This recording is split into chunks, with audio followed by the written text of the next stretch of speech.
Hi everybody, welcome back to another CCNA video, and in this video we're going to be going over the new topic on the new version 1.1 CCNA BPDU Filter. So you should be familiar with port fast, you should be familiar with BPDU guard. These are all kind of sort of spanning tree tools that are used and usually configured on a port by port basis. BPDU Filter can be configured port by port or globally, and you will see that it will behave very differently depending on how you configure it. That's kind of the main weird thing with BPDU Filter. I don't actually know of anything else that I've seen that really acts this way. So let's get into it. BPDU Filter. So as I said, we know that BPDU guard we're pretty familiar with. Stops rogue switches from joining the network. Once a BPDU message is detected on a port, it transitions to a disabled state. So once a BPDU message comes in on a port that you have this enabled on, or if you have BPDU guard enabled globally, it's going to shut that port down. BPDU guard is normally used together with port fast on access ports, so ports that are really just connected to PCs, phones, printers.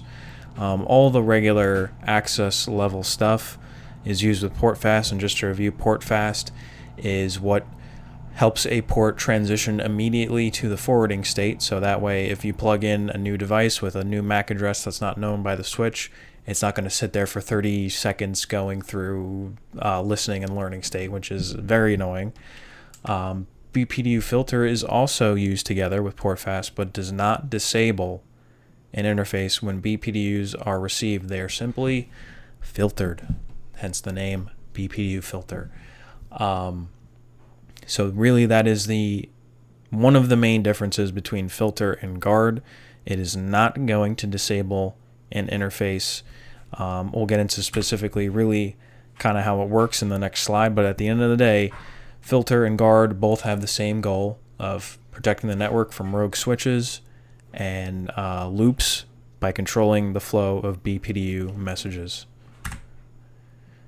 And one last thing of this, just to really hammer this home, the important thing to differentiate, because if they're going to quiz you, I'm assuming it's going to be something along the lines of asking something like this: BPDU guard equals disabled, filter equals allow, but filter. So when is BPDU Filter really going to be used?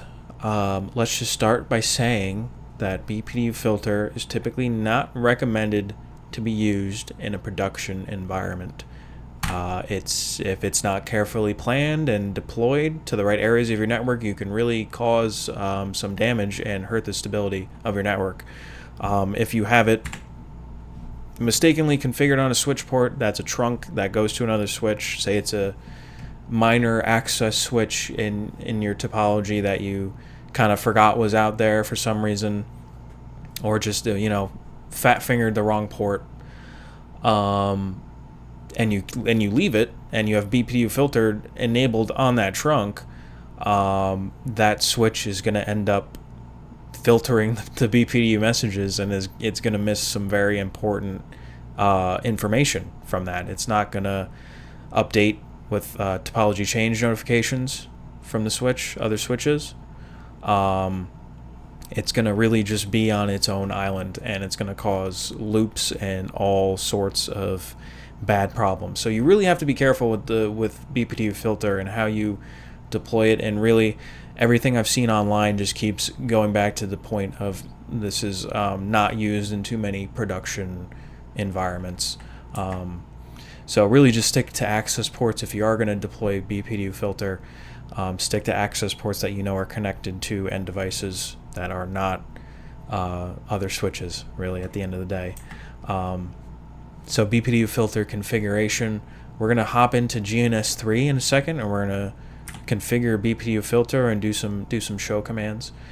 But like I said at the very start of the video, BPDU Filter works completely differently depending on how it's configured. So this, I really feel like if they are going to quiz you on BPDU Filter on the new CCNA, I feel like it's going to have to do with this, because it's going to probably I know how Cisco does this. It's going to show you the output of a show run or some type of snippet from a configuration, and it's just going to ask you what's true about this. How is this configuration going to act? And so the difference really is that when enabled specifically on an interface, it will stop transmitting and receiving of BPDUs. So this basically stops the port entirely from participating in STP. This is really just to limit that layer 2 traffic of the BPDUs appearing every couple seconds. That's really all I can think of why this would be used, is to really just free up layer 2 traffic, just stopping spanning tree in its tracks and filtering it out. So the command is spanning tree BPDU filter enabled, and that's in interface configuration mode. Globally, it will activate BPDU filter on all port fast enabled ports, so that also works exactly the way that BPDU guard works, in that if you enable BPDU guard globally, it's not just going to do every port. It's going to find ports that you've enabled port fast on and set BPDU guard on those. Filter works the same way. No BPDUs will be transmitted, but if a BPDU is received, both port fast and BPDU filter are disabled and regular spanning tree is activated. So there's a little bit more security, I guess, here, that if a BPDU does end up being received, port fast is stopped. It will go through the proper channels and the proper states of spanning tree and block the port if it detects that it's redundant. So there's a little bit more. There's a little bit more of a net there if you enable it globally, I guess you could say. And the command for that in global config mode is spanning tree port fast BPDU filter default. And one last note: if both BPDU filter and guard are used at the same time, BPDU guard is ignored.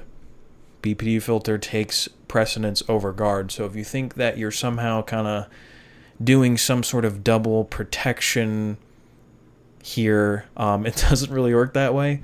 Filter's just going to overtake guard, and honestly at that point, you really, like I said, just should use guard, since this isn't filter is just used so much less commonly than guard. So that's important to note. So let's jump into GNS3 and we'll configure BPDU filter and do some show commands. And yeah, here we are in GNS3. We have only 2 switches with only 1 link to really just simplify things here and really only focus in on what we need to be focusing on. So we have 2 switches with 1 link and only 1 VLAN 1. So what we're going to do first is show spanning tree, VLAN 1. And this is not the root. So let's go to switch 2, show spanning tree, VLAN 1. And this bridge is the root. That's great. That is good to know. Because if we do a show spanning tree, interface G0/1, which is the port that is connected to switch 1, and we do detail, we're going to see that BPDUs are being sent. There were 996 BPDUs being sent. So this root switch has sent already. I just turned this thing on. It's already sent almost 1,000 BPDU messages. And if we go over on switch 1 and we do the same thing of show spanning tree interface G0/1, because it's the same port on this side, you can see now it's up to 1010. Received 1010. Sent 35. That was probably right when the switches first booted up, when they were trying to figure out, okay, who's the root? You're not the root. I'm the root.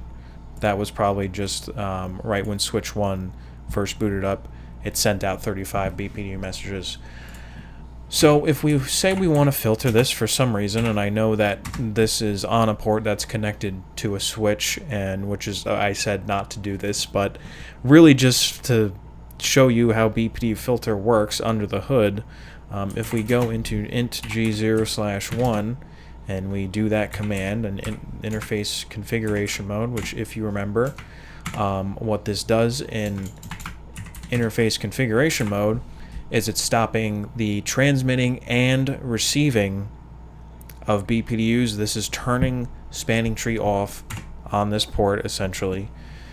Spanning tree BPDU filter enable. So BPDU filter is now enabled on this port, and if we do the same command that we were doing up above, show spanning tree int g0/1 detail, we've received 1041. Okay, you know, could have still been going up. I'm sure 2 seconds have gone by now. Okay, it's still 1041. 1041. So it looks like BPDU filter is certainly doing its job. Over here on the switch 2 side, what is it doing over here?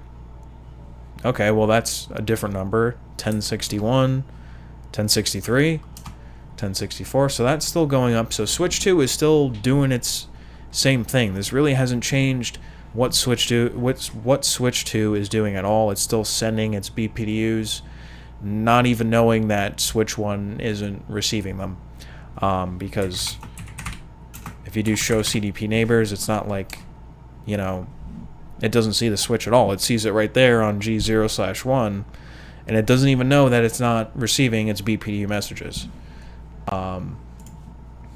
And just for detail, you know, if we do the same into G0/1 and we do spanning tree BPDU filter, spanning tree BPDU filter enable, and we get out of configuration mode and we go back into this command, show spanning tree interface detail, sent 1088, 1088, 1088. So it's been configured properly on this end too. It's no longer sending BPDU messages either, which is what doing it in interface configuration mode does, is it stops from sending and receiving. So if you reload these two switches, there's not even really an election that's going to occur, because we're really at this point not running spanning tree at all in this topology. And I mean, in this specific case, since there's only one link, it's not a redundant link, you know, it's fine.